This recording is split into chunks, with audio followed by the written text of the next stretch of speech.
All right, what's up, everybody? That's dope.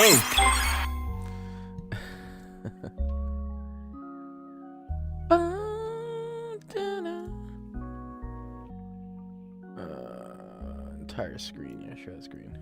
There we go. The song, he wrote it? Yeah, I mean, he didn't write the music, but apparently he wrote the lyrics without AI, too. He told me he wrote the lyrics, and then he had, like, Suno do, like, the music to it. Which, I don't know, that's pretty fucking dope, dude. That's dope. Let's select some live sources. Let's get going. No, short. There you go. When was this? A while back.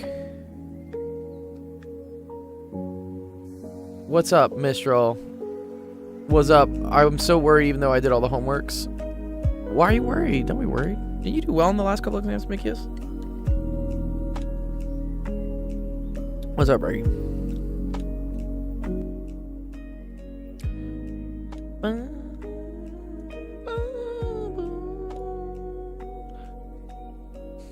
Nice. Looks like my Wi-Fi is holding up well. I installed this thing to reset my router every morning at like 5:30. It's ridiculous, but apparently it's working so far. Ethan, making my presence known now. I was present in the previous stream. Nice. That's dope, Ethan. I hope you're like maybe picking some stuff up that I'm teaching during the streams. Yeah, Nick, I don't know. It's for whatever reason, if I reset my router, I get like the best internet speeds, and then like over time it gets like worse. So I just like, I'll show you what I came up with, like Amazon. What's up, Chance? Yeah, you can, dude. You totally can. I mean, the old school version of these. Here, let me. No, not that. Sorry, one sec. Used to be like these. These used to be the old school timers. Were these? This is how you could like get electric. Now they make all these really fun, fancy ones. I think I have this one. Yeah, this is kind of what I have. But you can tell it to like turn things on and off on like a schedule and everything. So I just have it every morning at like 5:30. Like turn my router off. Then at like 5:31, turn it back on.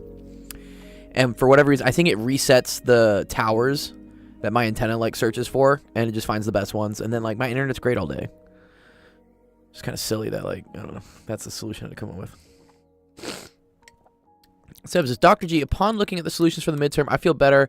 I can't wait to turn in the regrades. I had almost all silly mistakes, but it looks way worse. Sweet. I'm glad. Yeah, just do what you usually do. You know, send me some screenshots and be like, hey, silly mistake, silly mistake, silly mistake. We'll make sure you get a bunch of points back. You're hiding your phone from work, Ethan? Oh, man. Don't get fired, please, dog.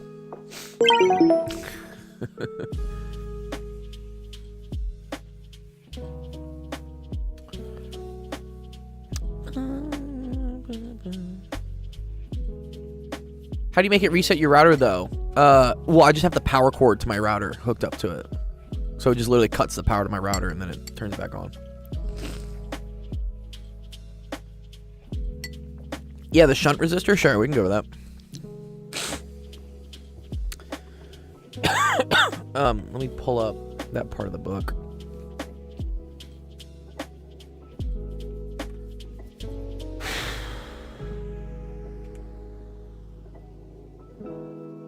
It was... Okay.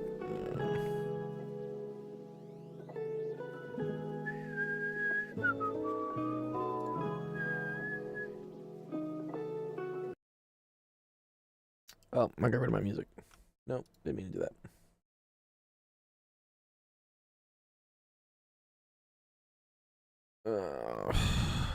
Can't do everything right today.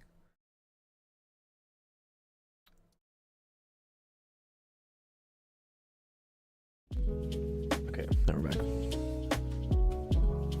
Lag. You are right, Sib. There is some lag. 8% of lag. Oh no. You know, I'm gonna turn off my stream on Discord. No one's really watching on Discord. That should help. Josh says, can you go over homework questions 11 and 15? Yep, definitely can. Let me show Sib what the shunt resistor is first, and then the latest homework. Is that what you're talking about? I had to take a nap. I was so tired today. After I did leg day this morning, and then teaching, and then afterwards I was like, oh man, I'm just exhausted. So I went to bed for like 2.5 hours, and I woke up to all these emails of like, can you extend the homework? I'm like, man, what? You guys, please, what?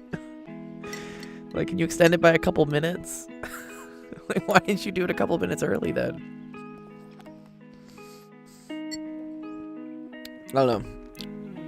I was reading some interesting articles that come across my Instagram feed about parenting and how, not saying that I'm y'all's parent, but there is this kind of phenomenon going around that I get this debate between like what they call like gentle parenting and this other thing is called like fuck around and find out parenting, which is probably the parenting I dealt with. But in the article, it was talking about like a lot of the social issues that the upcoming like Gen Alpha is having with, you know, anxiety and fear and you know, dealing with consequences is because like the parents really like kind of sucked and didn't know how to be. There's a balance between like just being like permissive where you just let your kid do whatever, and then versus being like kind of firm, being like, well, no, there are consequences if you do things wrong. And I feel like I get caught in that dilemma sometimes myself, where I'm like, I want to be the nicest, like most liked person ever in the world, but that doesn't do you any benefits later in the world, later in your life when you enter the real world. And if you're a couple minutes late on a deadline, you get fired. Like, they don't care. They're not gonna. The corporate world does not give a fuck about your feelings or like any sort of like assistance or what's it called, like accommodations. Yeah, none of that stuff applies. Once you get into the world of money and corporate, they chew through it. So it's kind of a thing I want to like try to get you guys, like, not you guys. I'm not speaking to anyone specifically, but sometimes the amount of requests I get through emails on my like teaching stuff, I start to question, being like, wait, I think I need to be kind of a strict parent here, because if you tried to do this in corporate, they would just like fire you on the spot. Anyways, what's good, 275 bencher? I did 315 for squats today. Ugh, I'm so tired though.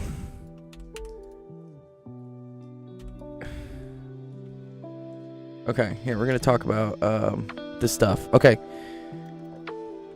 So I think Sib, you're talking about the shunt resistor here, right? This is a Phenovin and Norton equivalent. Yeah, that's the wrong class, dog.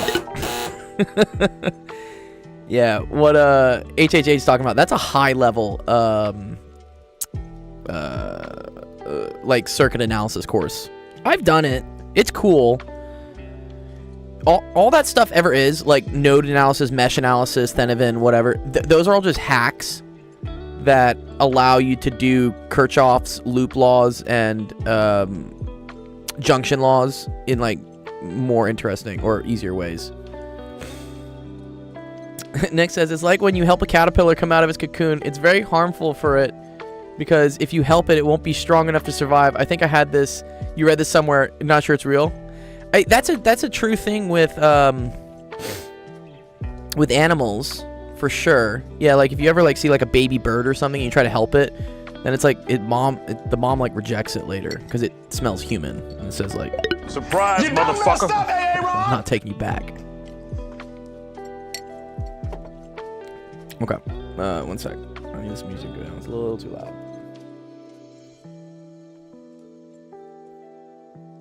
Okay, so a shunt resistor, Sib, is really just that's just a fancy word for in parallel. So that just means like parallel is what it means. Yeah, that one. I know we have a little r, the resistance of the galvanometer, and the r, yes. So this is I cannot spell parallel today. Jesus, I'm having a stroke. Parallel. And yeah, this thing here always is kind of just like the meter. This is the galvanometer, or I just call it like the meter. Okay.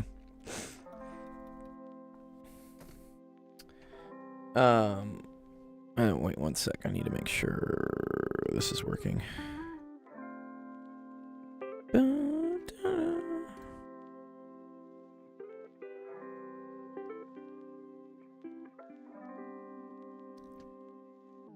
Yeah. So the key thing is that the meter needs to take a low amount of current. Okay, so meter, this needs low current. Okay, so depending on how these things are hooked up, depends on what values you need for the other resistors. Okay, so if you're measuring the resistance of a circuit,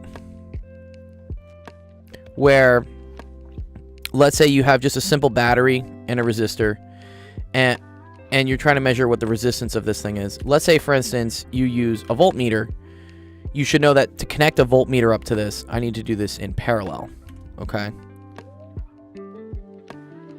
And so this is going to be a voltmeter, which is the same thing as having this, what they call this, like R series, and then the galvanometer. It's the same thing as this.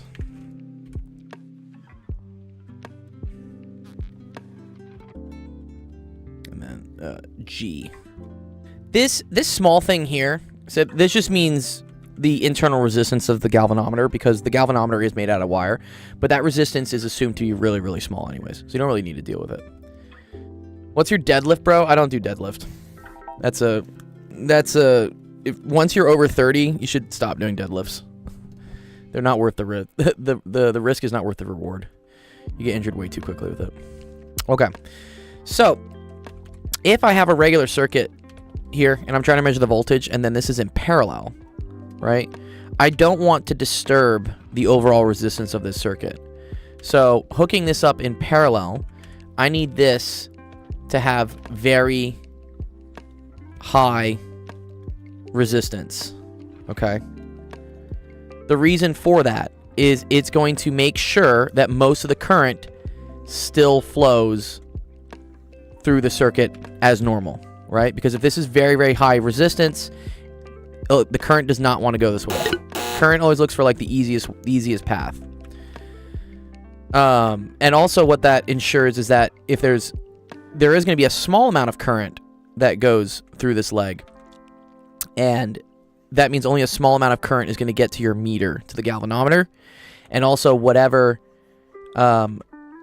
voltage is measured here will be the same as the voltage measured here. So it's a way to measure the voltage of a device, is you put something in parallel with it. You know from parallel circuits, those legs have the same voltage, and so this allows you to measure voltage. Now let's say, for instance, you have a circuit, you're trying to measure the current. Sorry, let's move this down. So this is voltage.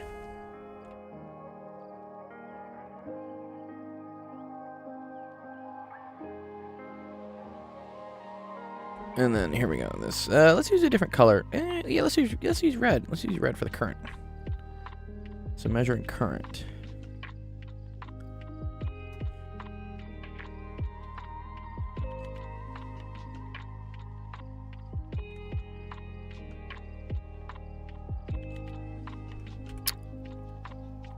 So remember that for current, an ammeter is always put in series with the circuit you're trying to measure.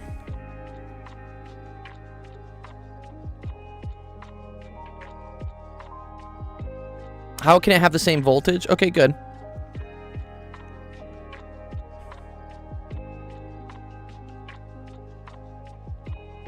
Yes, it won't affect it much. Yeah. Because that's why high resistance is needed. Yeah. And so to that effect, right? Voltage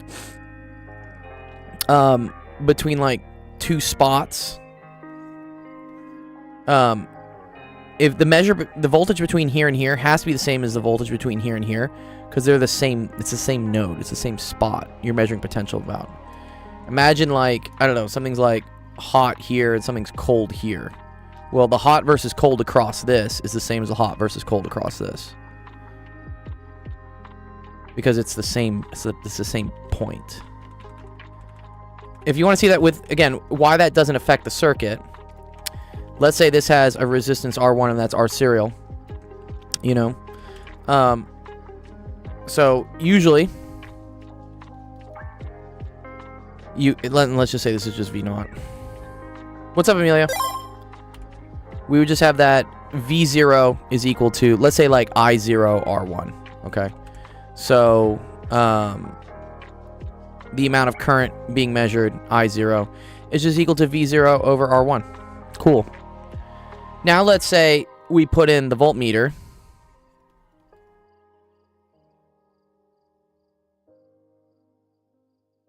This is a parallel circuit with this. So this has now an equivalent resistance that's equal to 2 resistors in parallel. So now you say like, oh, well, R equivalent is now equal to 1 over R1 plus 1 over R serial, all to the negative 1. I'm ignoring the resistance in the galvanometer. Like, don't worry about it. It's such a small resistance, we don't really care about it. Now, if R serial is much, much greater than 1 over R1, sorry, much greater than R1, and let me show you how that works. Because I could do math here. If I wanted to combine, I'm doing it algebraically. So in order to combine fractions, they have to have the same denominator. So this would have to be multiplied by R serial over R serial. This would have to be multiplied by R1 over R1. You would get R serial plus R1 all over R serial R1, okay, to the negative 1, which would be the same as well, one second. I don't want to say this. I want to say something about like R serial is greater than R1 though.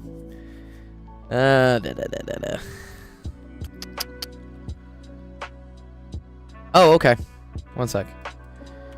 This is equal to R serial R1 over R serial plus R1. Ooh, very cool. Okay, I think I see what I want to do here. And then I'm gonna divide both sides by R serial. This is just showing how the math works. Watch what you get here. Yes, please do the math. The harmonic sum. Yeah, this is kind of cool. So this is going to be this over this. So the R serials are going to cancel. And so you're just going to get R1 over, and then this is going to be 1 plus R1 over R serial.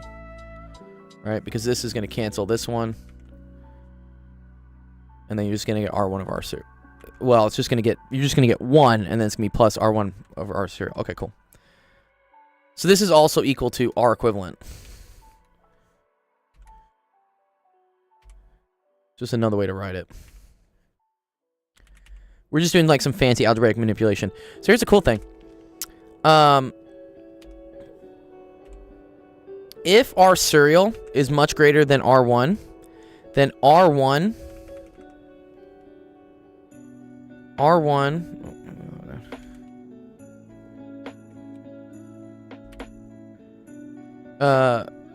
because it's series, yeah, it's called R serial because it's in series with the galvanometer. It's in parallel with R1 though. This is the equation for resistors in parallel. And then all I've done is I've done some math where I've made them have the same denominator. So here I did like R serial, R1, R1. And now these can add to get you this over this, but then it's to the minus 1, so you flip it. And then I divide the top and the bottom by R serial, and I get to here. So if R serial is much greater than R1, then R1 divided by R serial is basically equal to 0. Okay? Because this is a ratio, right? This is like saying, you know, 1 million...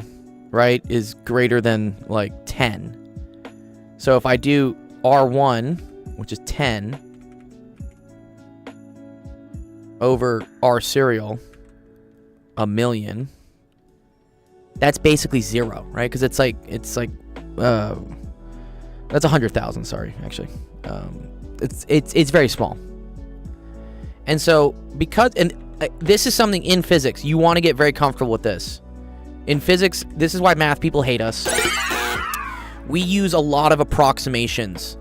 We do a lot of things by what we call like significant terms, and we'll like drop things off as being insignificant. And the reason we do, yeah, evil, yeah. He's like, no, you can't do that. Pi is not 3. What the That's the engineers, dude. The engineers say pi is 3. That's not us, dude. That's not us. But you want to get really comfortable with getting rid of variables if things are orders of magnitude different. So if I say R serial is much bigger than R1, then R1 over R serial is 0, effectively. This is the thing that makes math people seethe. They get so mad about this. But it is a critical thing in physics. We do this so much. Because now, I can get rid of this. And I'm left with, oh, R equivalent is now the same R1. Use derivatives and limits like normal people, damn it. Yeah, we love just like it's 0, it's 0. So that's the point. So if R serial, the resistance here is much greater than R1, then the voltmeter makes the equivalent resistance the same as what it was before we hit the before we connected the voltmeter. It does not change the resistance, and because of that, it won't change the current, and it just doesn't change the circuit, which is great, but it still will measure voltage because some current will leak through here and hit the meter.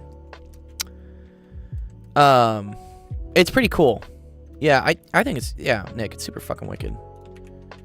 I actually, honestly, I knew that ammeters had to be in series and voltmeters had to be in parallel, but it wasn't until I taught this course that I understood the exact, like, physics behind it. Like, the exact circuit analysis. I already knew, like, oh, high resistance, low resistance, but I didn't know specifically how it was doing it. But now I see it. It's actually really cool. Okay, so I mean, you still have the chance, dude. What? You're like... Nick, you were so young, dude. You still have the chance to learn it. Circuits are dope. And honestly, like, very useful if you want to get any sort of job, being like an electrician or something. Or even an electrical engineer. Really good paying jobs, too. And AI is not taking out electricians anytime soon. In what school? This would be like an electrician school. I don't know what exists for like electricians, but this would either be an electrician school or this would be a more formal electrical engineering degree, which I don't think you want to do, Nick. That's just like, it's a lot to do that. Electrician school is a trade school. Yes, it is. I mean, is there an electrician school? That's a good question, actually. Sorry, before I do this, I just want to make sure. Electrician school. Where do I go to? Yeah, here we go. Electrical Training Institute, Los Angeles Trade Tech. So like a technical college would probably do electrician stuff.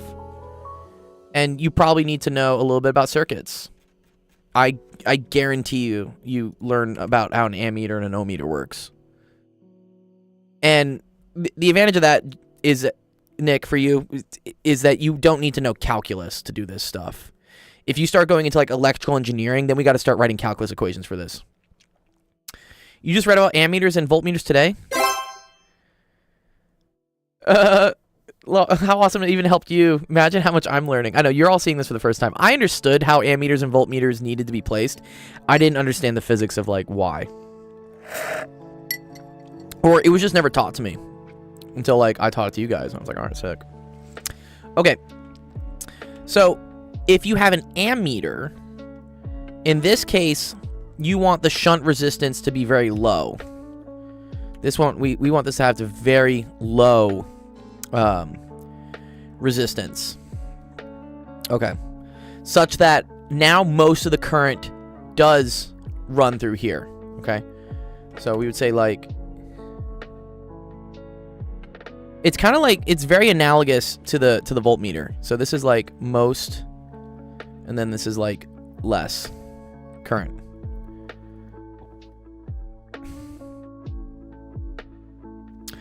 Because again, current's lazy. It wants to go where there's the least amount of effort, and that's going through something that's basically a wire, a low resistance. Here, right, it's kind of the same thing.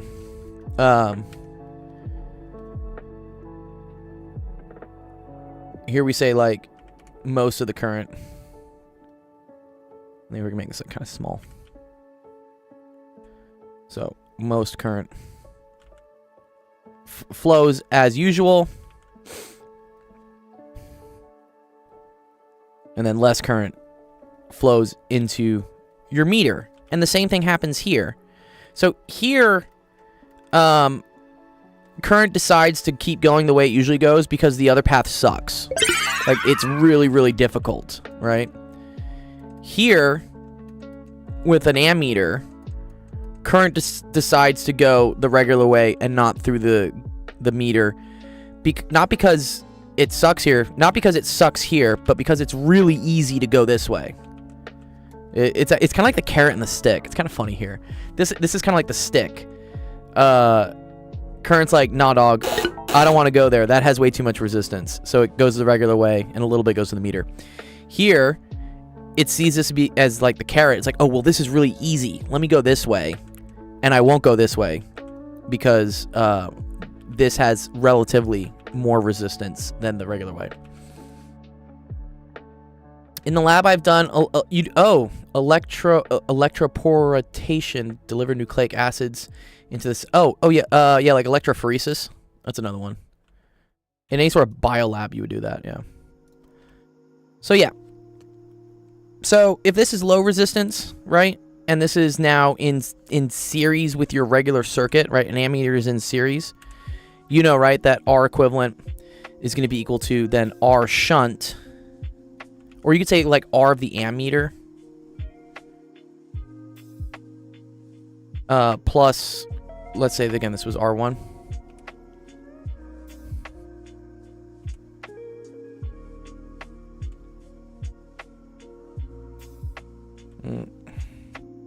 Nice. Plus R1. If this is really low, this is basically 0. Your R equivalent is still the same R1 before you even put the ammeter on there. Oh, thanks for the follow, dude. Right. And then if you're looking at the resistance of your ammeter, let's say like R ammeter, that's equal to the resistance of your galvanometer, right? So that's like 1 over R plus 1 over R shunt, all to the minus 1. So again, let's kind of do the same analysis here, where I'm just going to combine them. New follow. We do love follows. Okay, so this is R shunt plus R all over R shunt times R to the minus 1. You flip it again. That gets you R times R shunt over R plus R shunt. And then in this case, I'm saying that R shunt is much less than R. For an R, this is R. It's like the gauge R, the galvanometer R, the resistance of the galvanometer. Here, we'll just put a G on it for people. Okay, now watch what happens, right? If R shunt is much less than R galvanometer, that means that R shunt over R galvanometer is basically equal to 0, right? Because you're taking something small divided by something big, that gets you 0. So now look what happens. If I divide everything here by 1 over RG. Slayer Darth, hey Jake in chat, what's going on? Who's Jake? Who's Jake? I'm not Jake. This is R shunt, and then this is going to be over 1 plus R shunt over R this, right? Remember, this is now 0. So now you just get R shunt. So that tells you that R of the ammeter is basically R of the shunt. And if the shunt has a very low resistance and it's basically 0, then the resistance to the ammeter is basically 0, and therefore your equivalent resistance of your circuit doesn't get modified too much. Yeah, who's Jake? Anyways, yeah, that's how that works. Geo, you're Jake now. Cool. Yeah, the more I teach this, the more I understand it more and more, and I think it's really cool. I think ammeters. I didn't know ammeters and ohmmeters were so cool. Never said my government name, dude. What do you kids call it? Your dead name or something? Your previous name or something? I don't know. All sorts of wacky shit going on. Funny names. Oh, dead name is for transgenders. Oh, oops. I can't say that then. Someone's gonna get mad at me.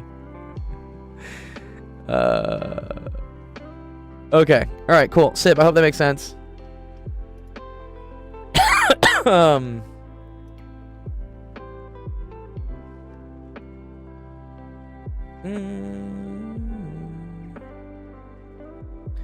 Burner name. I like that. Yeah, I do have a burner name. Yeah, for sure. Yeah, playa name. Yeah. Oh, interesting. You're talking like burner phone. Yeah. There's another thing in the Burning Man community where you have a name and it's called your playa name, because playa is like the name of where Burning Man is. It's called like, it's funny. It's like the beach, but it's the middle of the desert. So, but you're all.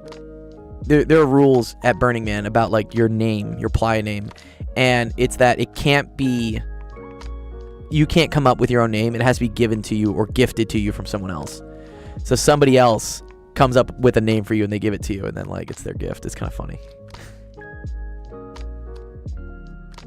Yes, HH. Let me help out one of the students in my UCLA class, Josh, who's been waiting. I gotta do. Let me go through one of his. I think he's got 2 homework questions first, and then yeah, I'm down to do some Ampere's law. Let me see. Which one did Josh need help with? 11 and 15 on the circuit somewhere. Yeah. Okay. Let's go find it.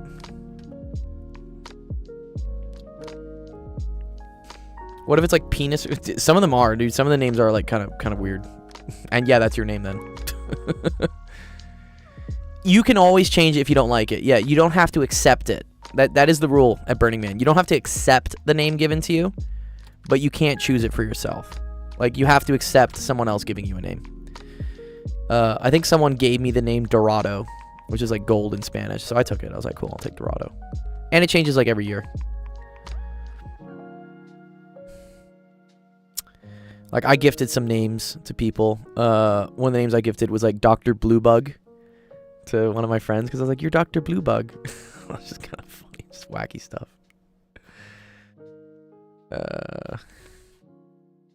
Yeah. It just comes up. You're just like spur of the moment. You're like, here's your name. Reki, I will do yours in a bit. One sec. I'm helping out UCLA stuff first. 11. Ooh, that is a weird one, Josh. And then 15. I did 15 during office hours yesterday. It's a lengthy one.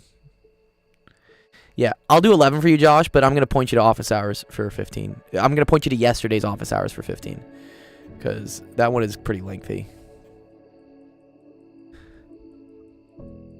Why Bluebug? I don't know. It just kind of like came to me or whatnot. I just felt it. Oh, 11. Actually, I did 11 as well, actually. I've done all these questions. Oh, okay.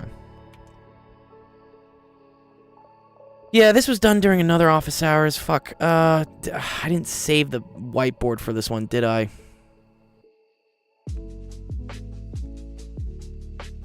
Okay. I'll do 11 again. But 15. Yeah. That was yesterday. But 11, I'll do it again. Because maybe I probably need some more interpretation of this, honestly. Actually, let me get the big image version of it.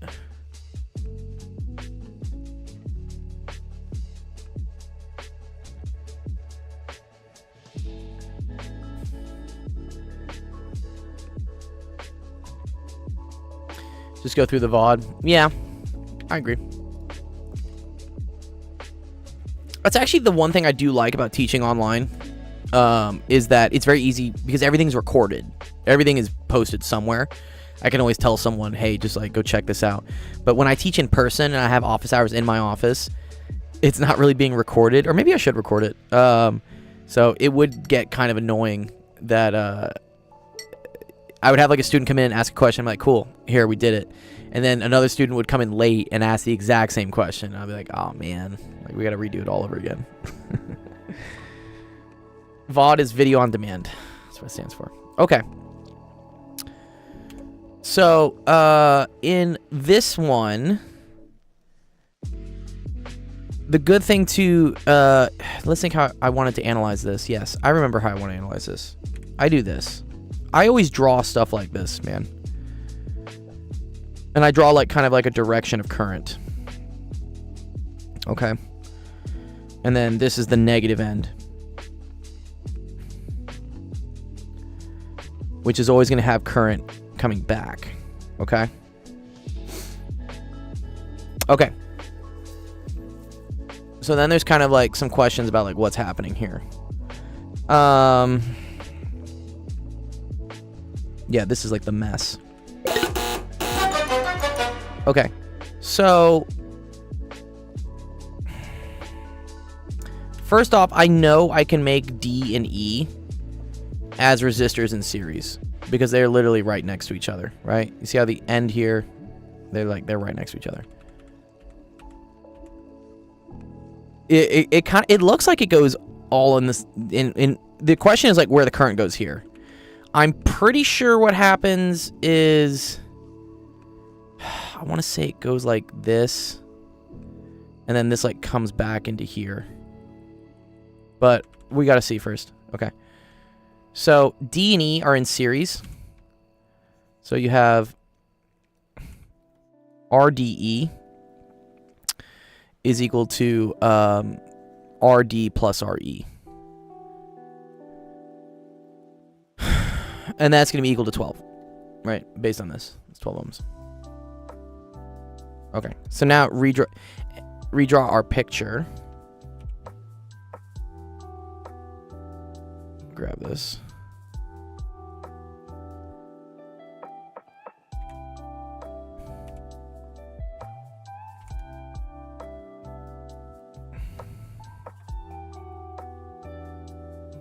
So now I'm not gonna, this is gone.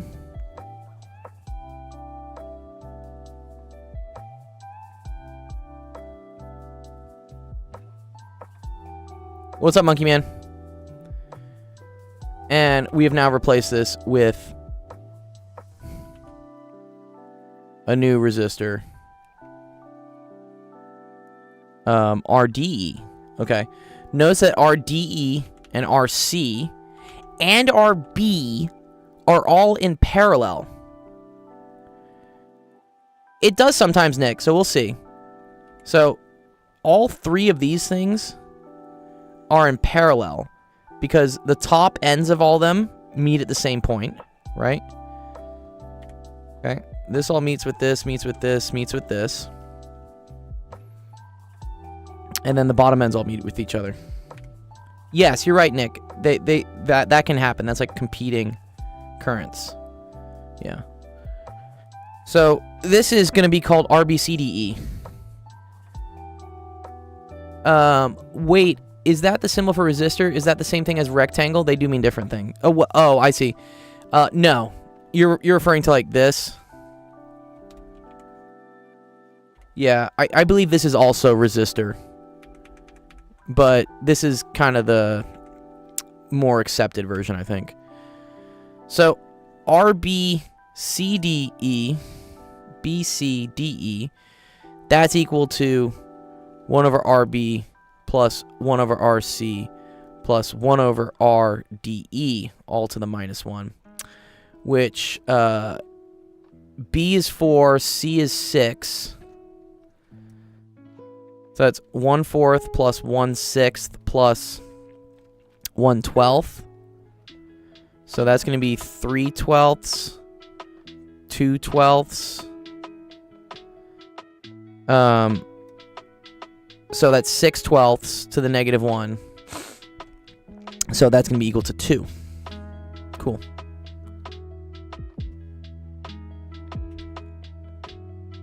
Okay. So now...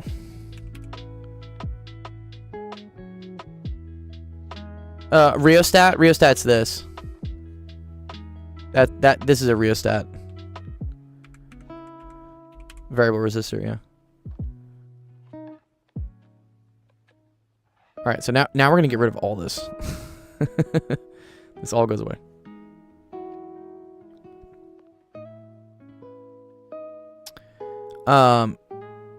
And instead what we have is just a new resistor here, which is going to be RBCDE.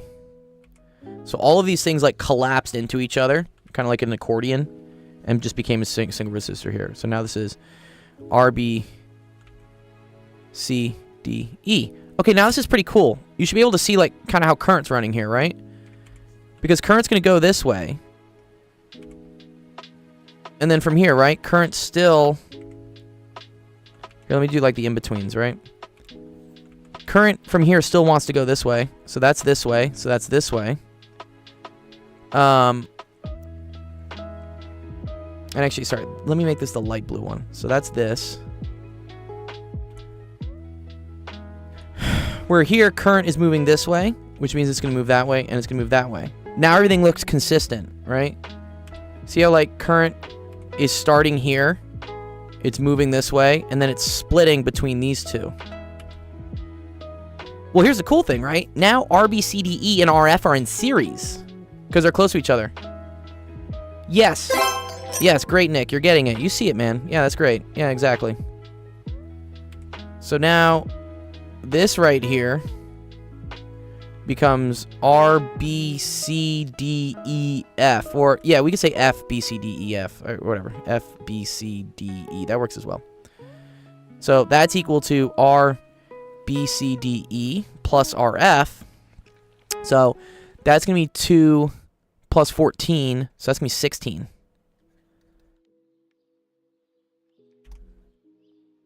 Okay, very cool. So now, again, let me erase some stuff.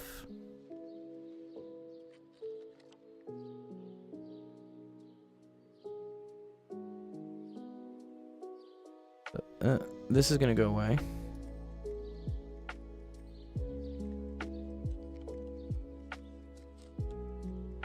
And this is just going to be... Oh, and this is also going to be gone, right?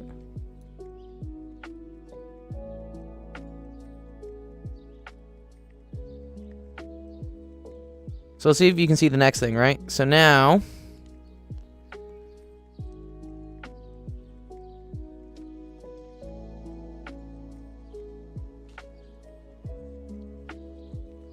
Here, let me copy all these.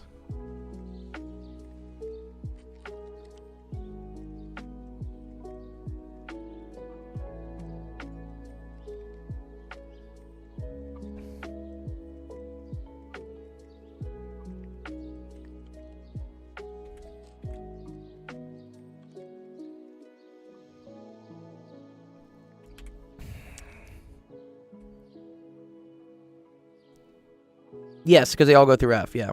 You can also say, that's called in series,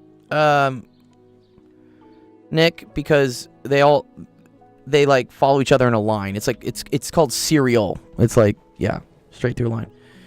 Okay, so now you have this and this, but look, these two things are now in parallel. I'm running out of colors. All right, we're gonna use brown.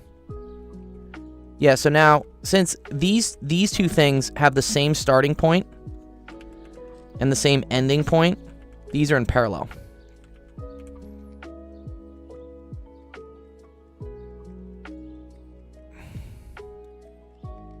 And so this is going to be R F B C D E F B C D E G, which is going to be 1 over RG plus 1 over RFBCDE, all to the minus 1. Resistance G is 16. Okay, so that's 1 over 16 plus... Oh, 2 plus 14 is not 6. It is 16.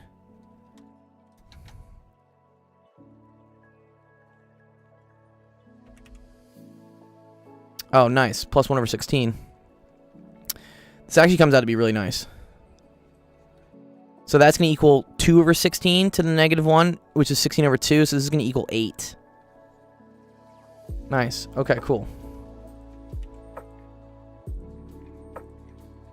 So now, what do we got?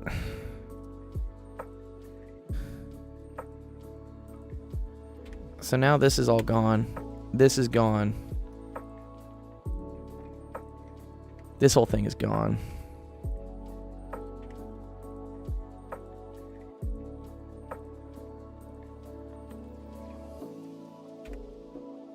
Yes, it's F, B, C, D, E, G at the vertex, right? And then this is just a simple, it's a simple circuit.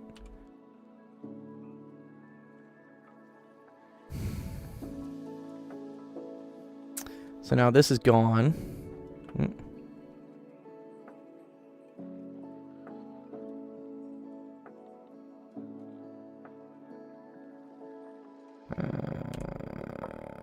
Yeah, this is no longer here. Actually, here, let's just erase this whole thing. Let me get rid of this.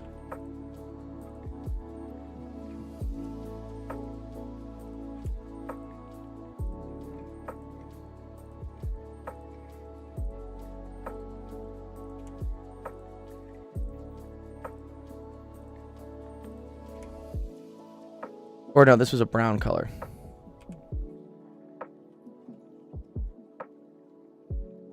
Now this is R, F, B, C, D, E, G, which is just equal to 8. And now these two are in series. And so this is just R, A, B, A, F, B, C, D, E, G, F, B, C, D, E, G is equal to RA plus 8.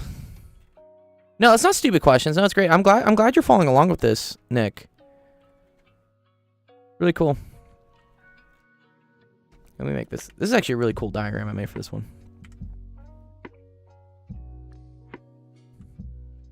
One of my better artistic pieces, I feel like.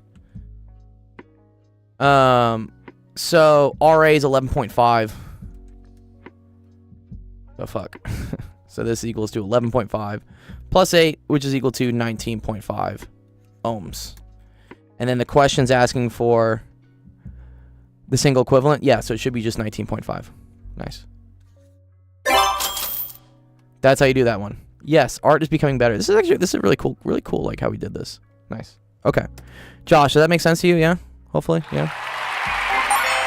I think it's cool.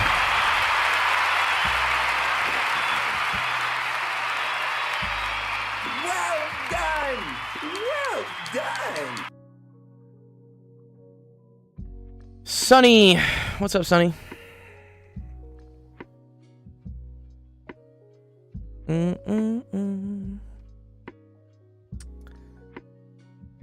think my chat might have lagged out on YouTube.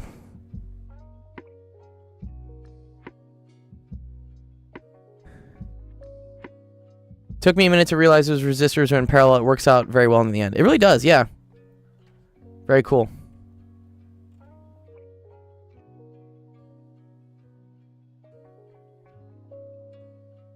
Dr. G, Dr. Goat. I love that, dude. Dorado's like golden, Oro is gold. Yeah. You can't unmute? Oh, okay. Well, that's on your side, Sonny. Homework SU22 answer key. What's this?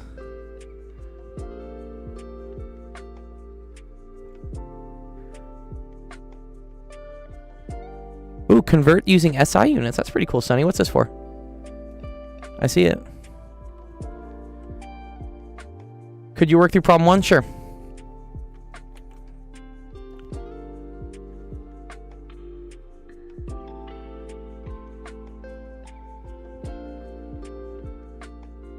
Yeah, you know what's difficult about this one, Amelia? And here, let me share the screen on Discord so you can see Sonny. Sorry. Let me know if you can see that. Let me change it to 720p. Might work better. I'll stream on Discord. See if you can see it on Discord. I cut it because I was having bandwidth things. Yeah, okay. Okay, you should be able to see it, yeah.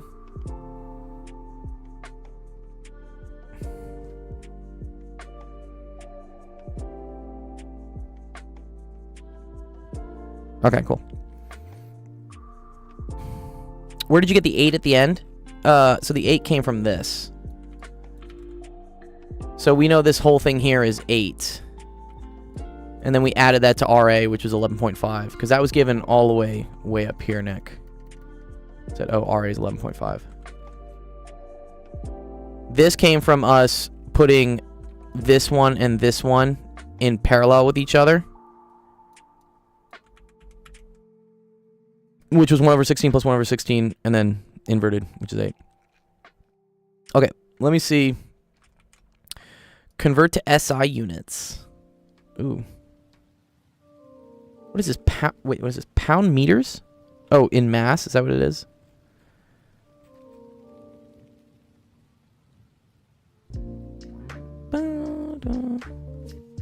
Yeah, sort of math at last. Bro, this is fun. You don't like this? This is kind of mathy. Jeff's like, bring back the math, man. Oh, I don't need that. Electricity is too shocking. Wow, dude. That's a good one. The electricity is too shocking.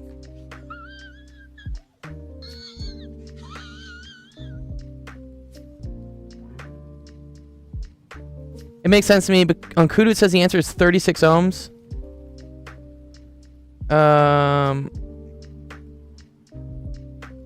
Oh. Really? Answer should be... One sec, Josh, sorry. Answer should have been RA plus 8. It should be 19.5. I don't think it's 36. No way. One sec. I'll go through and look. Oh, Josh. Your answer will be different than mine because it depends on what RA is. So here, for my question here, RA was 11.5, but the answer is 8 plus whatever RA is. So this number here is random. Okay. So whatever your number is here, plus 8. I'm guessing your RA was 28. That's probably why. Okay, just problems A to C. Let's do it. Here, let me help that out. And then Amelia, yes, I'll do question 8 from the EMF homework. Okay, so let's see first. Convert to SI units. Is SI... What is SI unit? Is that meters and stuff? Or is that's imperial or something, right? Oh, one sec, what are SI?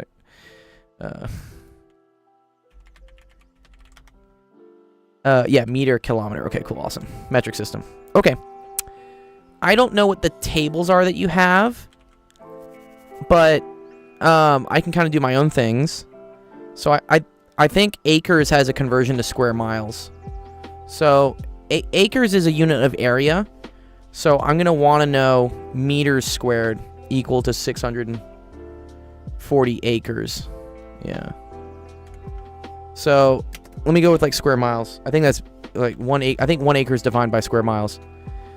Well, that's in square feet. Oh, that's actually really bad. What? Oh, man. Square miles and acres? 640 acres is 1 square mile. I think this is probably the thing that you have on yours. Oh. Oh, wait a minute. What? Oh, okay. That's actually... Well, watch this. Okay, so the conversion is 640 acres is equal to 1... Yeah, different values. Yeah, 1 mile squared. Right, yeah. And then what we do here is that 1 mile is 5,280 feet, or you could use the kilometers. Yeah, 1 mile is equal to 1... I would say this, it's 1609 meters. But you have to convert two instances of miles. This is miles squared, So you need to do it again. You see how like miles times miles? This will get you miles squared, and then miles squared will cancel with this. And then also, you'll have meters and meters, which will get you meters squared. Okay? So then you do the conversion. This cancels with this. This cancels with this. So 640 over 640, right? That also just cancels. So it's just 1609 squared. Meters squared, which we can pull a calculator for that real quick, Sonny.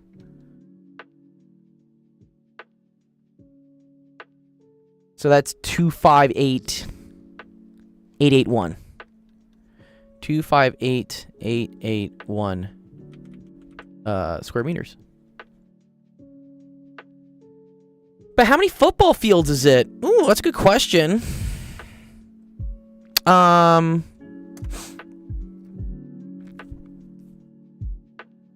Look up hectares to waste time. And yes, you could also say in kilometers squared. I think for SI units, though, I think it's meters. Well, this also depends whether you're using, like, what is it, CGS or KGS or something. Yeah. Okay. So then for miles, right? Yeah. I assume, again, they want meters. Is equal to 34,069 miles. Same conversion here. 1 mile is 1609 meters. And so you just multiply it, right? So 34,069 times 1609. Give me a really big number.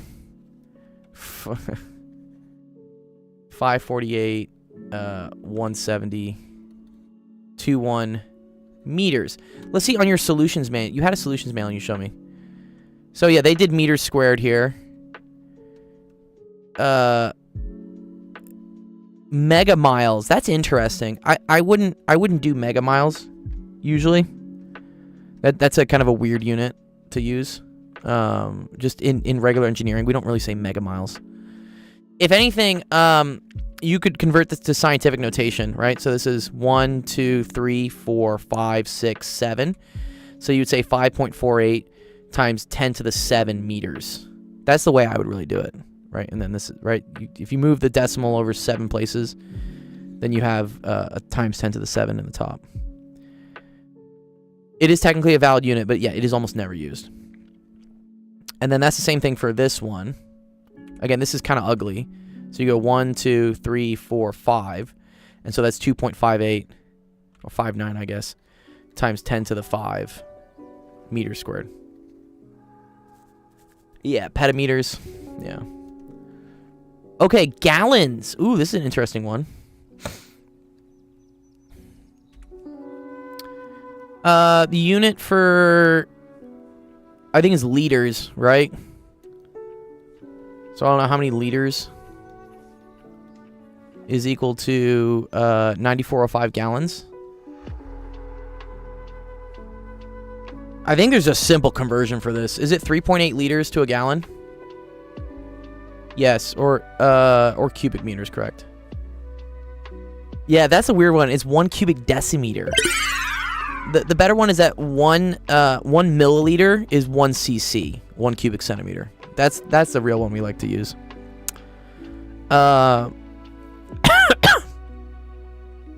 Leader, I hardly know her.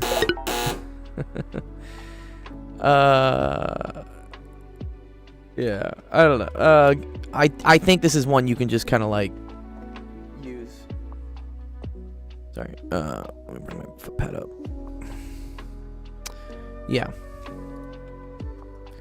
So, gallons. Yes, exactly. Yeah. I could do it the hard way. Yeah, it is. It's around 3.8. 3.79. Okay. So you can say that 1 gallon is 3.79 liters. I remember it was like 3.8. Here's my calculator.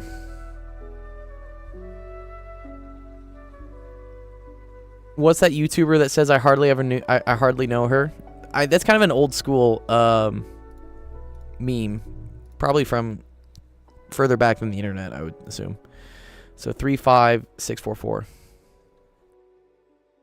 645 liters. Which again, convert to scientific notation, 1, 2, 3, 4, 3.56 times 10 to the 4th liters. Just make your teacher happy. Does that make sense, Sonny? For the conversions? The exact way you do them, yeah, will refer to what tables you're given. Because sometimes they won't give you gallons to liters. They could give you gallons to ounces to cups, and then ounces to, what is that? Milliliters and milliliters to liters. Yeah, it's yeah. But I tried to do it, I think, with like my favorite YouTuber, Rodney Dangerfield. This one also be in cubic meters. Yeah, I guess so. I don't know. To me, it's like, it's kind of like, it's a liquidy volume though.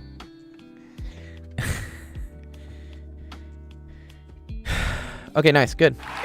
I'm glad that made sense to you, Ollie. You get a bond coin, by the way, for asking questions in our Discord. I don't know how you found us, or if you're new, but you get points for asking questions. Okay, I think Amelia said question 8 from the EMF homework. Let me go find question 8. Oh, it's a liquidy volume. Yeah, dude, like, it's a volume of liquids, bro. So not the circuits, not the DC circuits homework, Amelia, right? The EMF homework. As opposed to a bushel. You're very welcome, Sonny. Question 8 from EMF.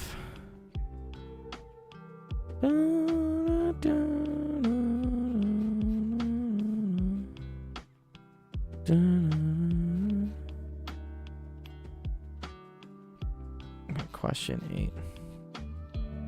Ooh, yeah, okay. This has to do with vector form of things, okay?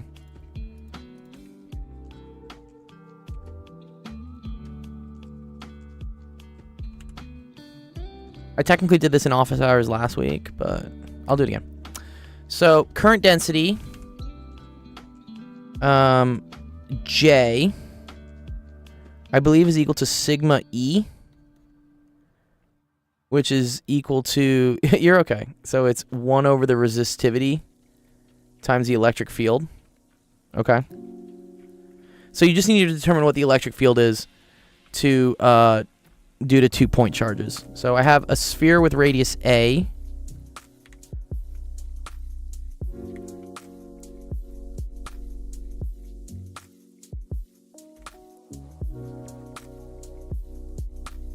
And here, I'm going to make a, well, yeah, okay.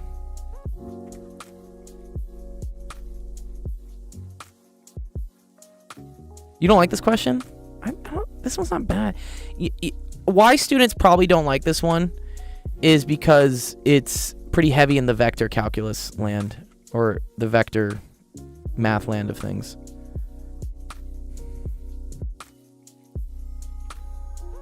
Yeah. And then this is like vector B. This is charge B, right?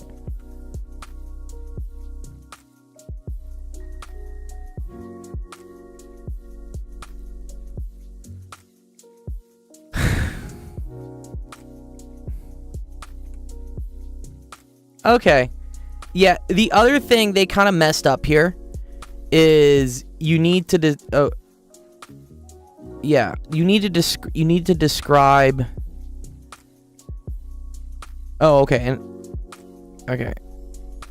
A, B, and then D is the vector connecting the two. So this right here is vector. This is a vector actually. This is vector D. Let me not put arrows on these because otherwise you're gonna think they're vectors. They're not. This is just like an amount.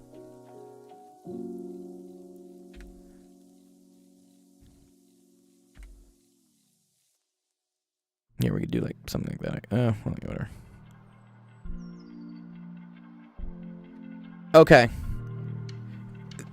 The key thing that's kind of like left out here is that R is measured. I guess maybe R can be measured from anywhere. No, I think R is measured from A in order for this to work. Okay. So let's recall that electric field in its simplest form, right, is equal to K for a point charge. This is for a point charge. Is equal to KQ over R squared, and that the electric field points in the R hat direction, right?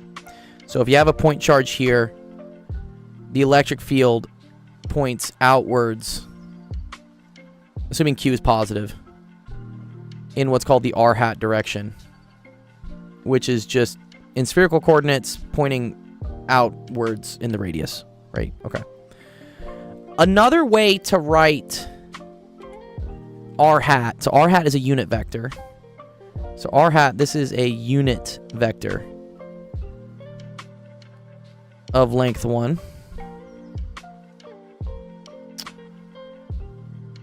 You can also say that, for instance, R vector with like the complete thing, that's equal to the magnitude of R times R hat. So this is magnitude of R, and then this is the direction, which is a unit vector direction, so it doesn't affect the length, right? But this is the full length and direction. Okay. So knowing that, you can also say that R hat is the same thing as R vector divided by the magnitude of R. That's kind of the key thing here as well. We don't write it when we write this equation, but this is really the magnitude of R squared. Okay.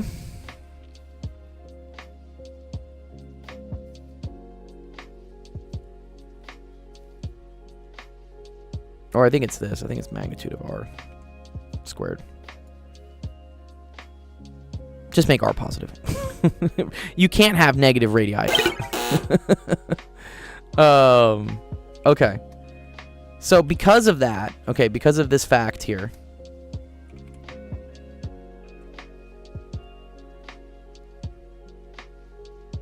you can now substitute that in for here.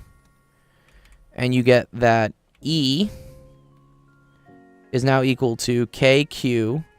And now this is going to be absolute value of R to the third R vector.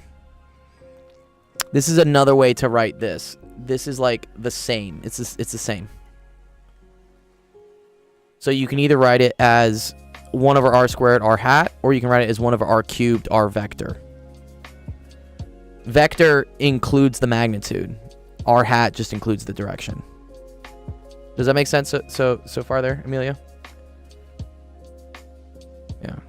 So, looking at this, first of all, I know if I'm going to be, electric fields, I need it to be R vector over R magnitude cubed. So, like, right away, can't be this one, right? Can't be this one because they're all different, right? Can't be this one. By inspection, you could just say it's this one, right? Because this is R vector, R cubed, some vector. But let's explain, like, where this comes from. So remember that electric field is defined, this R is the distance from the point charge. This is distance from the point charge.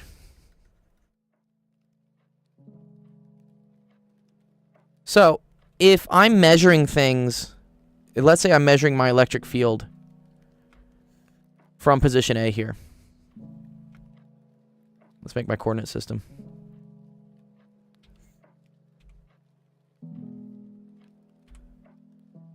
Let's say I'm measuring my electric field here, right? And this is going to be my R vector. Okay? When I'm calculating the electric field due to charge A here, which is positive Q. That's just going to be this, right? 1 over 4 pi epsilon naught, that's K, Q, and then it's going to be R vector R cubed. That's the electric field due to this, located at a distance R vector away from A. However, there is also electric field being generated from this. And that electric field is negative, right? It's a negative Q. But let's just pretend it's just Q for now. Okay. And if I wanted to measure out the electric field due to this charge, I would then have to build out this vector. Sorry, let me move this B over. Okay. And I want to describe. So this right here is like RB. But I want to describe that RB down here in terms of this and this. I want to in terms of the vector from my origin at A to where I'm measuring the potential, and as well as this vector D that describes where charge B is in relation to charge A. What you should notice here is that R vector from like vector addition and stuff. Wow, thank you, Zev.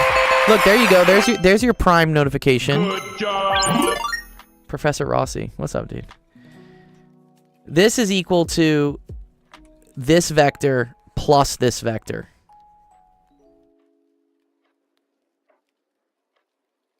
Your cloud has been acknowledged. Yes, good job. My man. Okay, so this vector RB, in terms of R and D,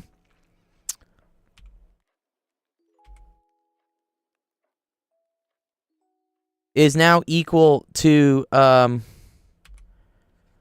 vector minus D.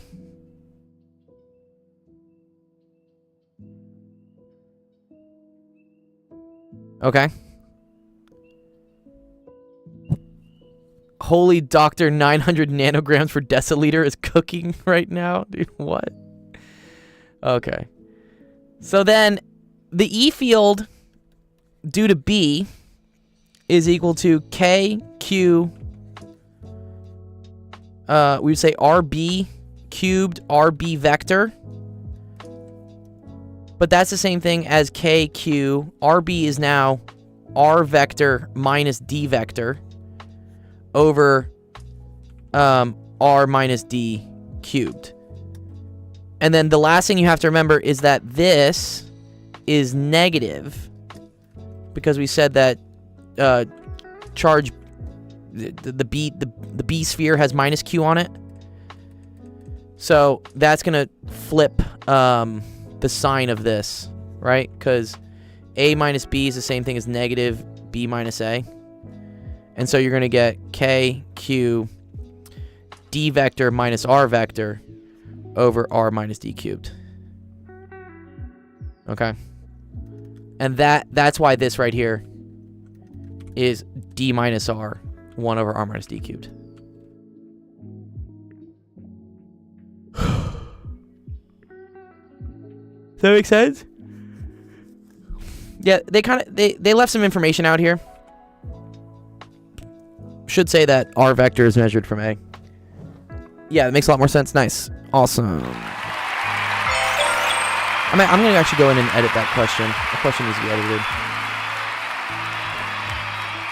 Well done. Well done. Here, you have to say, assume R is measured from the sphere with radius A.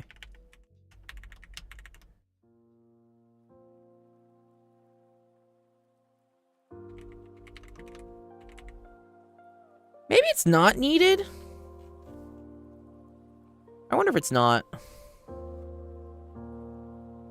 I think no, I think it is. You still need to know where where charge A is.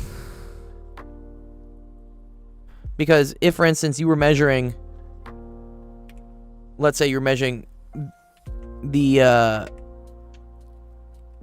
current density from way over here, right? Well, now this is not equal to this, yeah. You think something that's like might pop on a test? Sorry to ask. I mean, maybe. It seems to be a common problem that people have problems with, so maybe I would.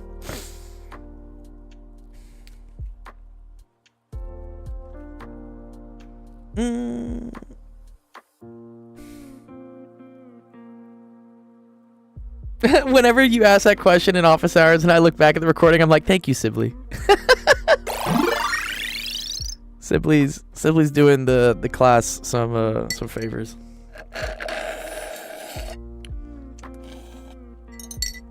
Anyways. Yeah, nice. Cool question.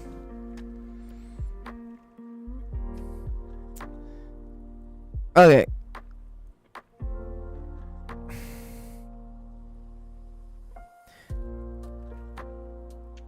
You're all welcome. Let me see if Recky's still around. Let me do some of the other, a little bit more, I say boring questions that are being asked.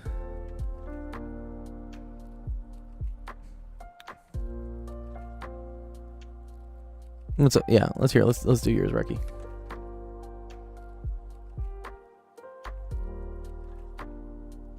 It's a me, a Mario. What is copy pasting here, dude? What?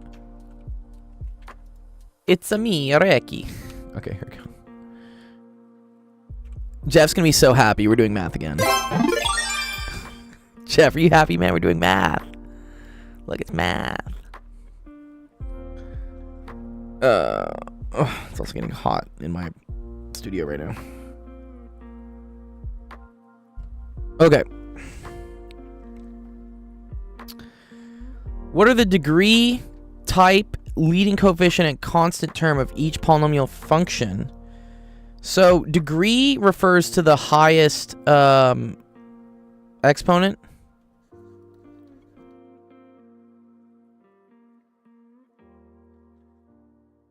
Okay. So in that case, what's the degree of this one, Recky? What's the degree of A?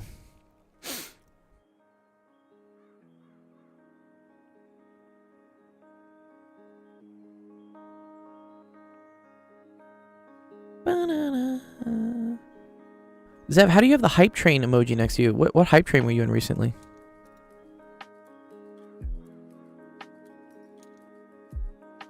Or is that during the hype train we had? You did like kick off a hype train at one point on my server.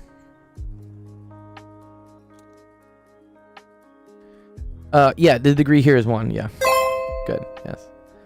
So degree is 1, right? Because the highest exponent is x to the 1.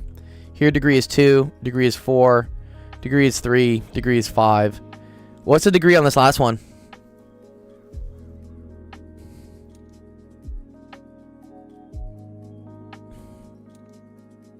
The degree here is 0. Because this is the same thing as x to the 0. X to the 0 is the same thing as 1. Any number to the 0 power besides 0 is just equal to 1. So this is the 0th degree. Bro, this is easy. I know, Shantrix. Are you telling me that your brother should be asking harder questions? He's somehow getting this wrong, though. Type. That has to do with degree. So, what is type 0? Is that just constant? 0, is that a constant function? 1 is linear. 2 is quadratic. 3 is cubic. 4 is quartic or tetric. I forget which number you use. Tertiary. And then 5 is quintic. Yeah. Leading coefficient. So leading coefficient, that's equal to the number on the highest term. On the highest exponent term. So in this case, this would be -1. This would be 9. This would be 3. This gets kind of confusing. Some people start saying the leading coefficient is 4 because it is first, but it's actually -3 because you look at what number's on the highest exponent. This is -2, and then this is -6.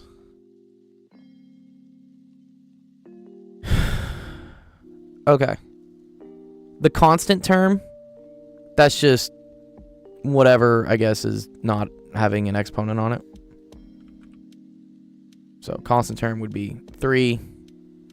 So 3, 0, 1, 4, 9, -6. Nice. Cool.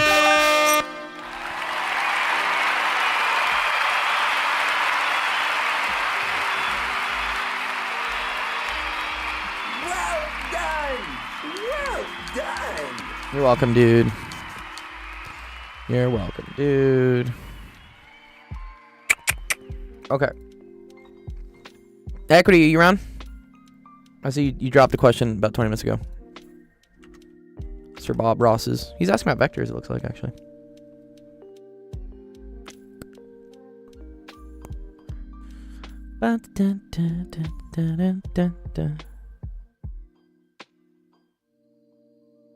I'll pull that in, and then I'll pull yours in, HHH. You had a good one as well. I assume this is yours. Bro, your teacher needs to chill out, dog, on the caps, bro. What's with all these caps? Alright, equity, here. Let me do equities real quick. It'll take like 2 seconds. Okay. These are vectors with components. This is like component form of a vector. So, do we remember what vectors are, equity? For the class that hasn't seen before. So let's say, for instance, I'm going to do it like this. Yeah, let's say this is 30 degrees, and this is, I don't know, like 6. You can write out going from here to here in what's called like magnitude direction form. So this would be 6, 30 degrees. Or you can write it out in terms of components, which would be, oh, well, it must go a certain amount in the x direction. So that would be 6 cosine of 30 degrees. And then it must go a certain amount up in the y direction. So it would be 6 sine of 30 degrees. The other way to write this is with unit vectors. So what we say is that I hat is the same thing as going 1 unit to the right in the x direction. And then j hat is the same thing as going 1 unit up in the y direction. Okay? And so if I had a bunch of I hats, that would describe me going a lot to the right. Yeah. So, yeah, the other way to write this is you can say, okay, this is the same thing as 6 cosine 30 degrees I hat plus 6 sine 30 degrees j hat. So a bunch of different ways to write out how I go from here to here. You can either say length, direction. You can write it in component form like this, which is like bracket form. Or then you can write it in like unit vector form. Because each I hat here is just like, this is like 1 unit in the x direction. They would say like the x hat direction. And then this is 1 unit in the y hat direction. Good. Yes. So this means vector. Also, this like arrow on top, this defines vector. This is for magnitude plus direction. So you use parentheses for magnitude direction, and then you use brackets to signify it's a vector. Yeah. They're just some rules to math. Okay, so now if you have two vectors here and you want to add them together, it turns out you just have to add the components up together to get your final vector. So how this kind of makes sense is, let's say we have a vector here, vector A, that, I don't know, has a component here that's 3, and then another component this way, which is at 4. Let's say this is vector A. And then we add another vector to it, vector B. Let's say vector B points in this direction. Anytime you add vectors, you take whatever is like the start from this and you add it to the end of your other vector. So vector B being here is the same thing as dragging it and having it here. So here, kind of like, this is also vector B. Vectors don't really care like where they start. They're just like, they start somewhere and they go in a direction for a certain amount of space. So then this vector, vector C, is equal to vector A plus vector B. This is called the resultant vector. Now let's say vector B had some components. Say vector B went, I don't know, like minus 1 in this direction. And then like plus 2 in this direction. Well, actually, it looks like the same of it. Sorry to say. Say it's like plus 4. And then, yeah, let's actually make this. Let's make this kind of to scale. A little bit to scale. There we go. Putting this vector and then adding this vector is the same thing as adding this component to this component. See how here you went 3 to the right, but then with the blue vector, you went 2 to the left. So your resultant vector, which is A plus B, which is C, is going to have components of 3 to the right and minus 2 to the left. So this will be, we would call this, like, for instance, like CX would be equal to this. This is the X component of C. And then the Y component of C is going to be the same thing as adding the 4 up from the A and the 4 up from the B. And this is going to be what we would call, like, CY. So from here, you can see that, oh, in the X component for C, I'm going to have plus 3 minus 2. That's the same thing as just 1. And in the Y component, I'm going to have up 4, so that's going to be 8. This can also be written as 1 I hat plus 8 J hat. Does that make sense so far, Equity? How are we doing this? I'm giving you like a real crash course on vectors. Okay, so you can extend that structure and format into doing even more higher dimensional vectors. So these are 3D vectors, because this is I hat, J hat, K hat, which means there's also a Z direction. It's in 3D. Okay? But it's the same thing, right? So in this case, when we did this, right, this was the same as, what was it, 3, 4,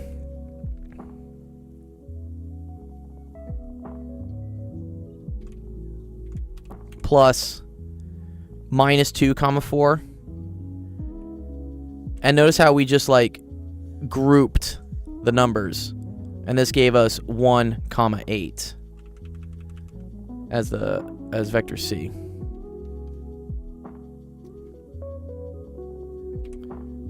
So this was like vector A. This was vector B. And this is vector C. Okay. So what I'm doing here for higher dimensions, okay, all I have to do is match them up. Okay, so this plus this will give me A plus B, but it'll give me the I hat component. This will give me A plus B in the J hat component. And then this plus this will give me A plus B in the K hat component. They're asking for just the K hat component, so I only need to deal with these two. So the K hat component would be equal to 0.852 plus 1.92, which you can pull out a calculator. I'll do it real quick. 852 plus 1.92. Nice. 2.772. And that's your final answer. Nice.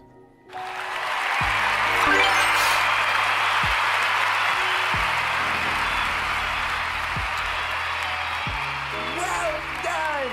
Well done!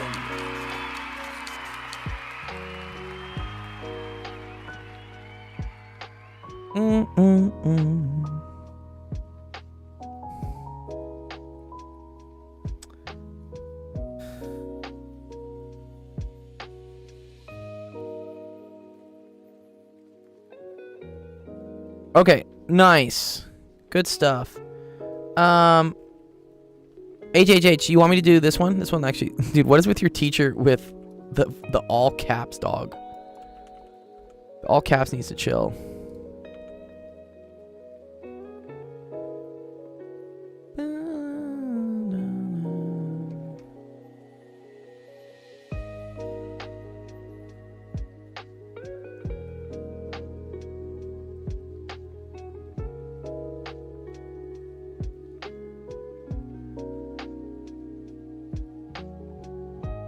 Okay,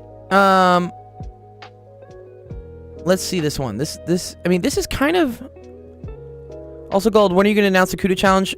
Tomorrow. I'll announce it tomorrow. Sorry, I still got to finish writing the final exam for these students. So I've been like, kind of like super busy, but that's done on Friday. And honestly, it's really, the exam has to be done by Thursday because I have to get my TA to review it. So Thursday, I will have time to announce all the CUDA stuff. We're gonna play some Fortnite this weekend too, so be ready for that. That'll be fun. A steady current flows along a long solenoid of n turns per unit length and radius a. That's okay. It's okay if you don't know them. It's physics. It's new stuff. Derive the magnetic fields inside the solenoid. Be explicit and show the expansion of the line integrals on the left-hand side of Ampere's law, and state why many go to 0. Okay. What's Ampere's law again? Is that the B.dl is mu naught I?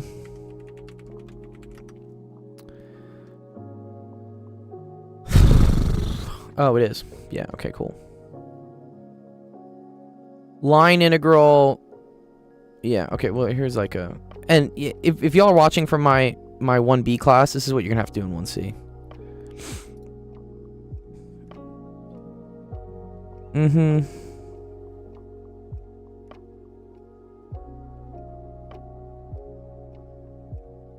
Gauss's law of magnetism. It is. Yeah, it really is, honestly. It's a cool way to put it. Dr. L, good to see you, man.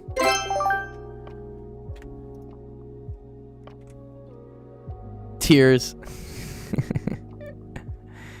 Yeah, so Ampere's law says that as you go around something containing current, the vector B of your magnetic field integrated along the line that happens has to be equal to mu naught times the current enclosed. So if you have a solenoid, let me get like just a graph of a solenoid. It must be easier if I just do that.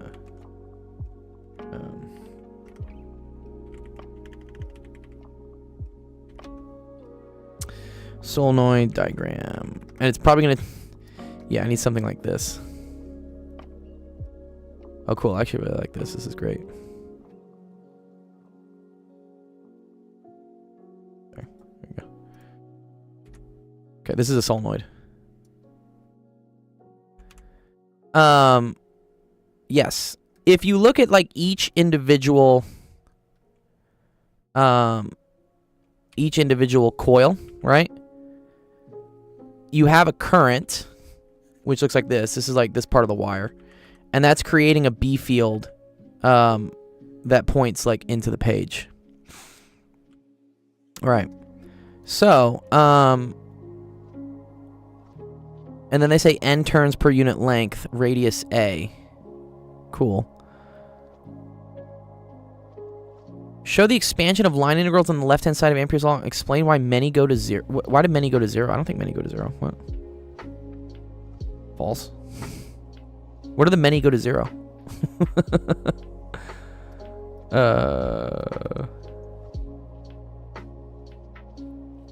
Yeah. Okay. So like for a single loop, right? You're gonna have a B field pointing inwards,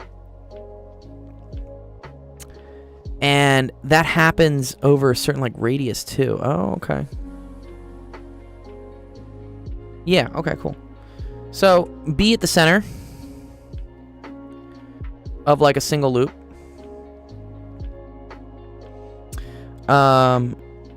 You have B times 2 pi A, because that's the radius of the line integral. It's also the radius of the solenoid.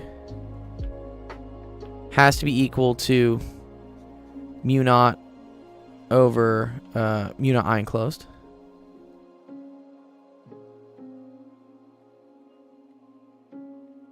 Oh, then here's a good question. I think you also multiply this by 2 pi r. Right? Yeah, watch this. Yeah, we say like magnetic field due to coil. Due to ring of current.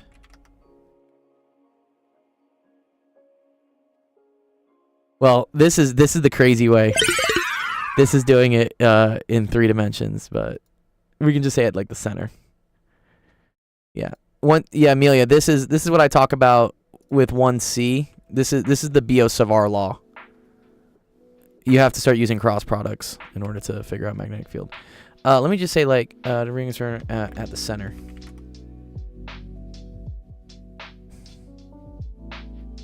Where's just like a very easy version of this, or what? Chill.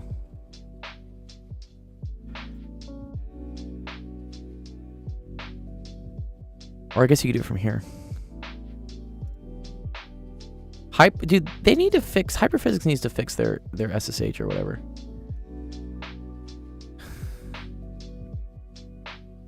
Oh, it's mu naught I over 2r. Oh, I see. They want you to use Biot-Savart. I'll be going to your office hours for 1C. Yeah, you can. I'll be here. Oh, wow. You gotta integrate DB? Interesting. Okay. That's not Ampere's law though.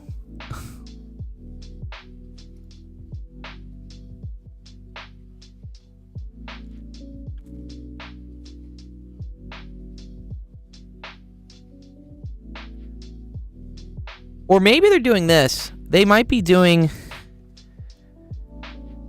No, it still makes the same thing. Yeah. I'll have to see how this is. But anyways, that would be just for a single finger current, but then you have to multiply this by 2 pi r, because you have... This is like dB. So B is equal to mu naught I over 2 pi A. But then I think it's like times 2 pi times A. So is it just mu naught? What does it simplify to? Where's the simplification? If Z is 0...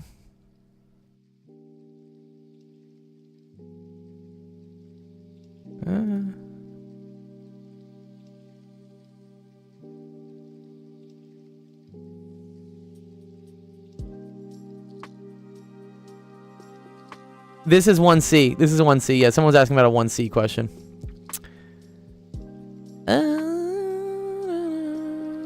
Where's just a very simple explanation for this? There we go. Okay, this is what it is. So if Z is equal to 0, I just have mu naught I over 2. Ooh. Where's the over 2 come from? Okay. Yeah, you can't really use Ampere's law for this. You have to use Biot Savart. Okay, this is mu naught I over 2a. And then you have n amount of those. And then it's times n.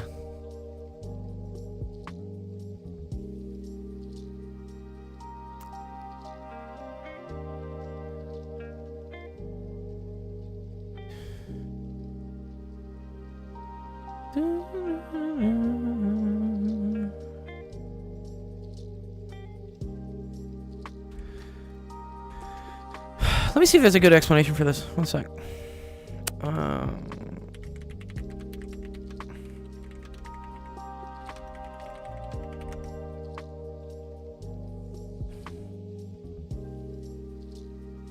B equals mu naught n times I.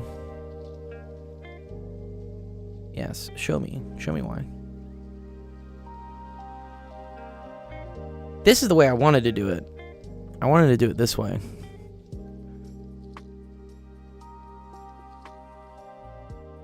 Oh. Oh, very cool. Okay, I remember this, yeah. They didn't have LEDs when I went through it? Oh, no. Yeah, okay, here's what they do. They take a cross section, so they slice. This is why I'm not teaching 1C right now. If I was teaching 1C, I'd have to go review this. They take like a slice through here. Yeah, they take this and they slice through this way. So you're kind of looking at this. So you have like current coming up and you have current going down. Oh, I see how they're doing this. Okay, this is kind of cool. This is kind of cool. Yes, okay. And then the magnetic field you assume is just like running in one direction. So B dot DL from the sections from A to B and from C to D, this is 0. Because DL in this case is up and down, but your B field is left right. And then, do you assume there's no magnetic field outside?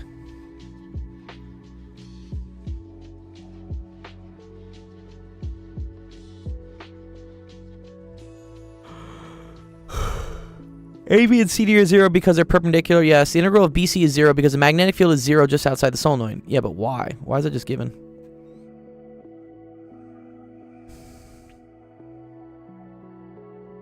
Mm-hmm.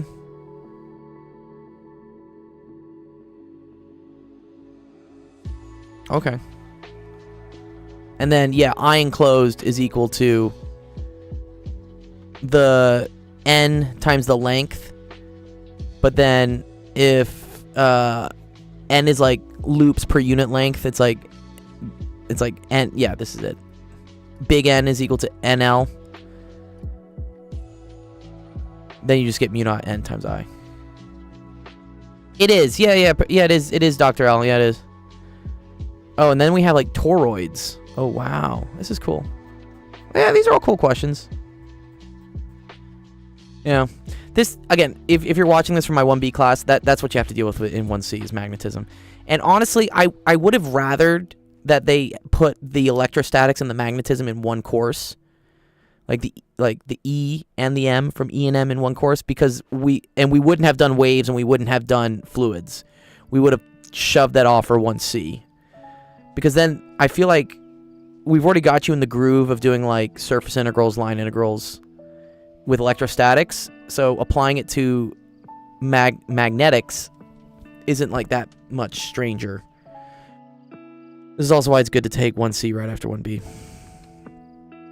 Because otherwise you got this break and you're like, oh, I have to go relearn or re-remember, I guess, how line integrals work. Okay. That's cool.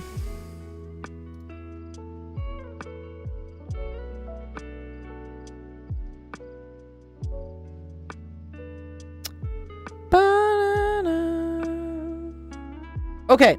I gotta go run. I gotta go teach another student pretty soon here. We've been on for an hour 45, a little bit shorter than normal, but it's all good. Okay, let me close out the stream. All right, thank you everyone for coming off hours. Appreciate all the questions. Ooh, we got one last minute question from Sib. What's it? Oh, Dr. G, really quick. For midterm 1, for question 10, can you clarify why the height was not 1 centimeter for part B? Let me do it for you. It's okay. I'll get you. One sec. Exam 1. Let me fix that.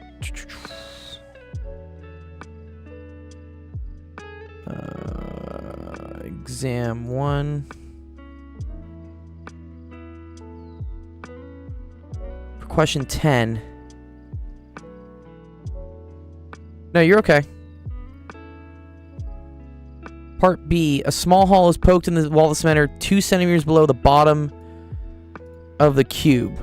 So that's 2 centimeters below this. The height should be 1 then.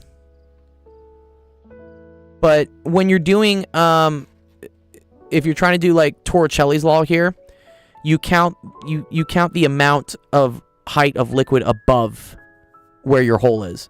So if the height here is 1, then you technically have a minus 1 amount of density 2 above you. So the height is not 1. For calculating the amount of liquid above you for the pressure.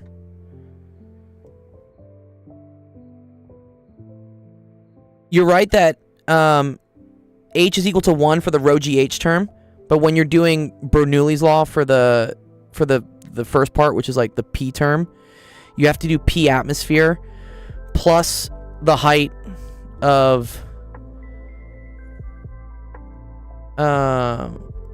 one sec. Let me find the solutions for this because sorry, I need to explain it to you. This is in this.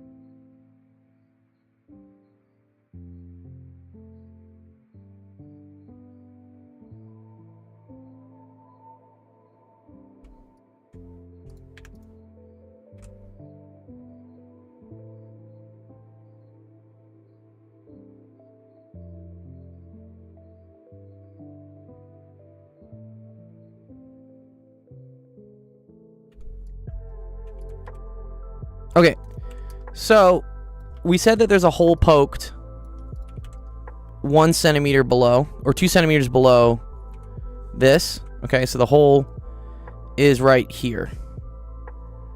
This is where all like the water's like falling out, which I guess is the blue water. Okay. Oh, Nick. Yeah. Nick, yeah, stay around. I'll help you out real quick. Yeah, I'll do a couple with you. I have to run pretty quick here, so stay here. I totally forgot about you, Nick. Sorry. You have to remind me. Okay, this is 1 centimeter. So when you do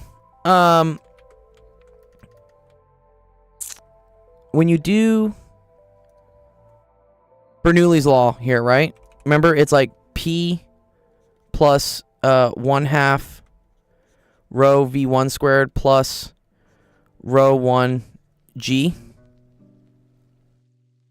H is equal to P plus 1/2 rho V2 squared plus rho 2 G. And that's in like the two situations. So outside you have atmospheric pressure. You're going to have some velocity, 1/2 rho V2 squared. And also, this thing falling out is density 2, so it's technically rho 2. Sorry. So let me write this, because the 1s and 2s are confusing. Let's say this is A, and then this is B.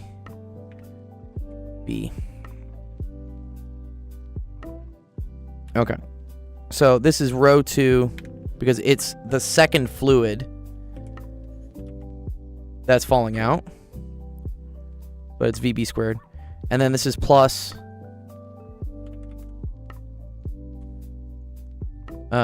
rho 2 G, and then times 1 centimeter. So 0.01. Okay. I think eventually if you just do everything in terms of, well, okay, that's happening here. If you're talking about like what's happening here, okay, the pressure is a couple things. So you have atmospheric pressure from up top. You have this amount of fluid also pushing down on you. So that's plus rho 1 G, and then that's C minus A. And then you also have this amount of fluid 2 pushing down on you. So that's plus rho 2.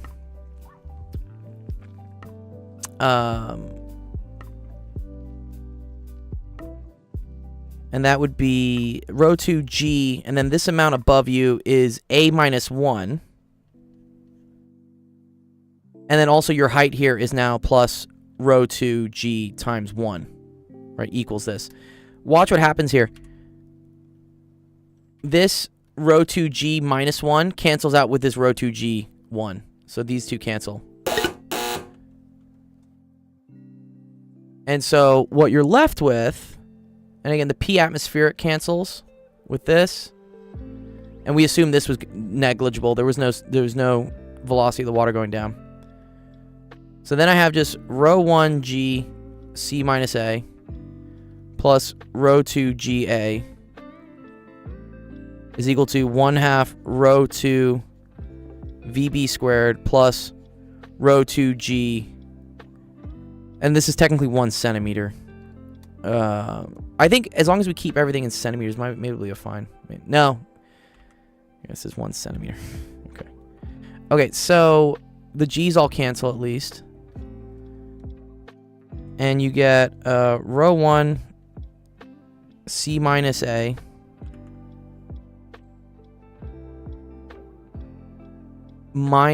plus rho 2, and that should be A minus 1 centimeter.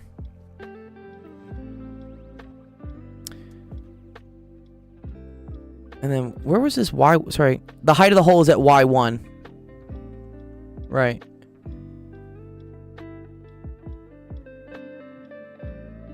And this is Y. Let me make sure that was the same. I don't know why he said it was the same. One sec. 2 centimeters below the bottom of the cube. Yeah, that should be just 1 centimeter though.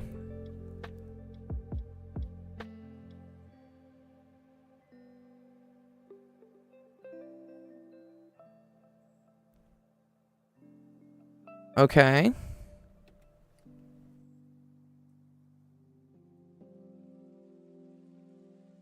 Did I put all these in centimeters too? 1 sec.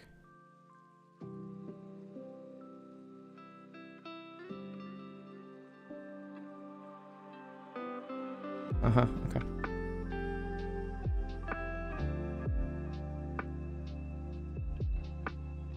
And then this is equal to 1/2 rho 2 VB squared. And yeah, that should be the same answer he got here. Yeah, look, 1/2 rho 2 V squared is rho 1.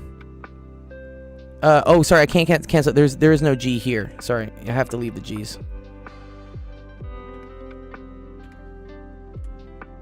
Rho 1 G C minus A plus rho 2 G A minus Y. And that equals 1/2 rho 2 V squared. Yeah. Okay. That's the same. Also, how did I give your density? Did I give your densities in grams per centimeters cubed?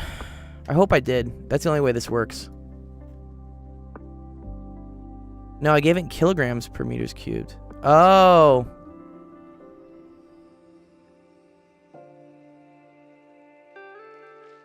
Mm-hmm.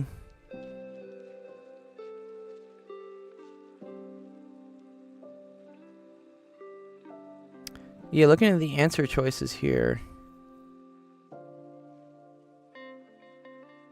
I think I need to convert that as well.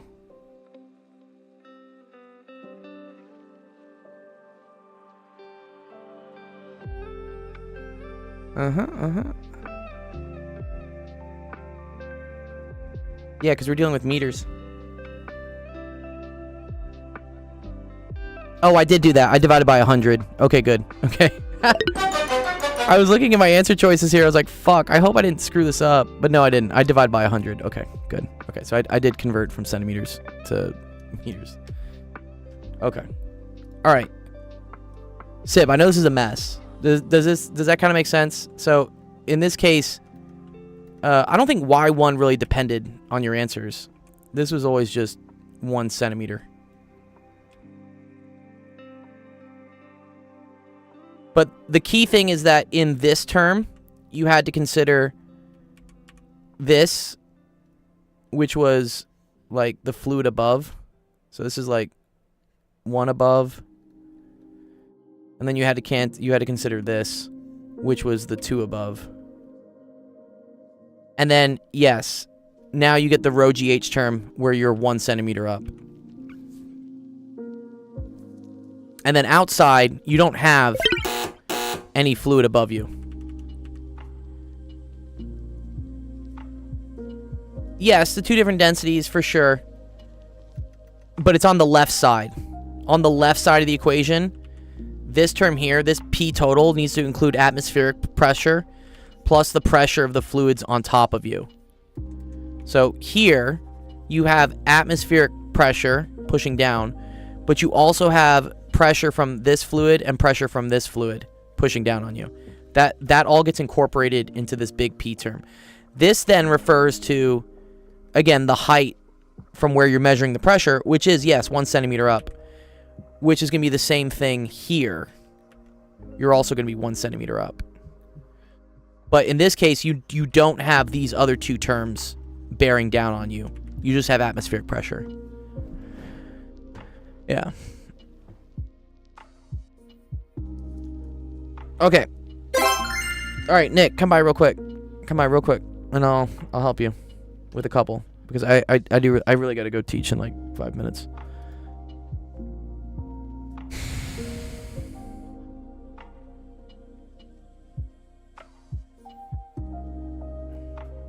Yeah, you're good. You're good. It's a good question, Sid. I was starting to doubt myself with like,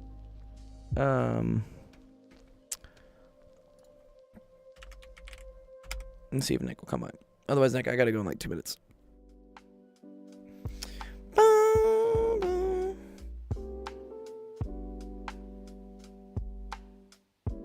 Okay, let me just end the stream.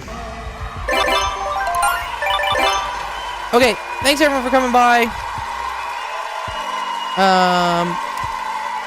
Our next stream is going to be on Monday for office hours. So again, if you need to know when we stream, when you can get help, there's a calendar. That's the link for the calendar. I'll post it here for other people. Also, yeah, for my 1B students, if you ever have questions about your other classes going forward, just check that calendar, and I'm probably streaming, and you can come get help. Okay, let's go raid somebody before I gotta go teach more physics to more people. Let's see who's online.